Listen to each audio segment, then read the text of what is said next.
appreciate that. The title of my speech is Up, Up, and Away. Think of these people. Tom and Rita, Blake and Ryan, Kurt and Goldie, Chip and Joanna, Ellen and Portia, Superman and Lois. What do these all have in common? They're in love.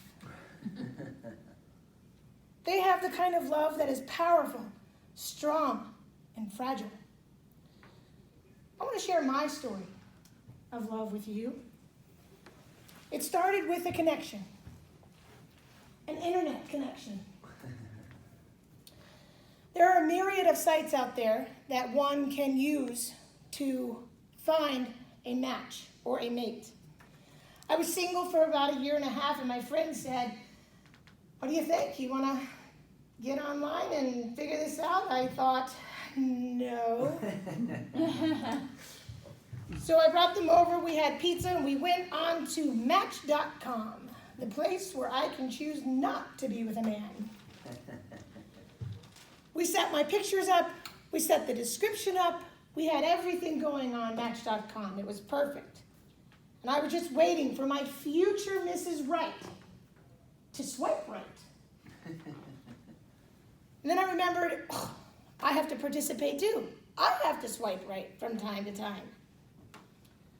And then, once you did, and somebody talked back with you, you had to have a conversation with them. I would like to tell you how one of these conversations went. We'll call her the veganess. For those of you who are not familiar with veganism, there's a question that you shouldn't ask anybody who is vegan without getting an earful or 17 pages of a text full. And that is it because of the animals? Oh. Apparently, we don't ask that question to a vegan. So needless to say, not Mrs. Right.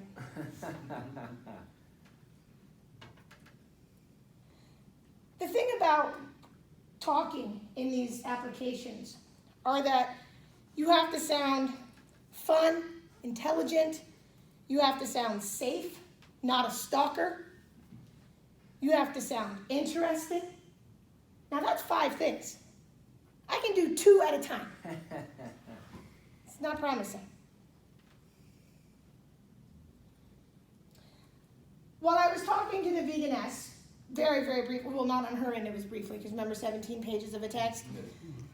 I got another message from someone. And the question was, do you like coffee? And I thought, well, no, I don't. I do not like coffee. And then I looked at this person's profile and I thought, okay, well, that's a mystery. You've got 3 blurry pictures and some minimal words. You must be very busy. But I wrote back, dear person whose name I don't know, coffee. What a great question. And the conversation started from there. Now let me pause for just a moment and go back to my profile. I'm going to tell you that the profile I have might speak a little nerdinese. It was supposed to sound cool and suave, unique, a little fun, but really what it screamed was nerd. The end of my profile says, I'm just Superman looking for my Lois. Oh. I know, how awesome is that?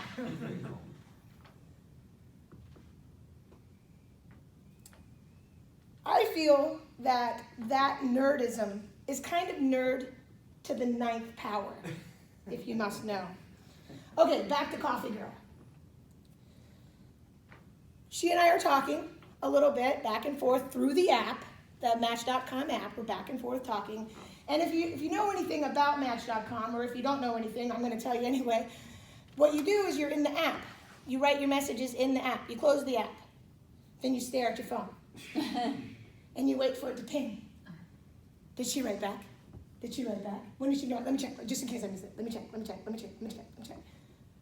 I really need not to be in that app. Okay. So after a few weeks of talking to Miss Coffee, I said very boldly, so do you want my number? We exchanged numbers, and then the texting began. And she said, before we leave this area, I want you to know my name. I said, okay. She said, my name's Lois. Oh, no way. I know, that's exactly what I did. Then she said, just kidding, it's Wendy.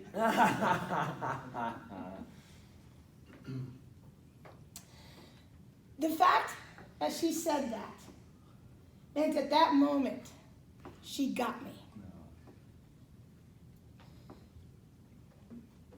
Wendy is my match in every way possible.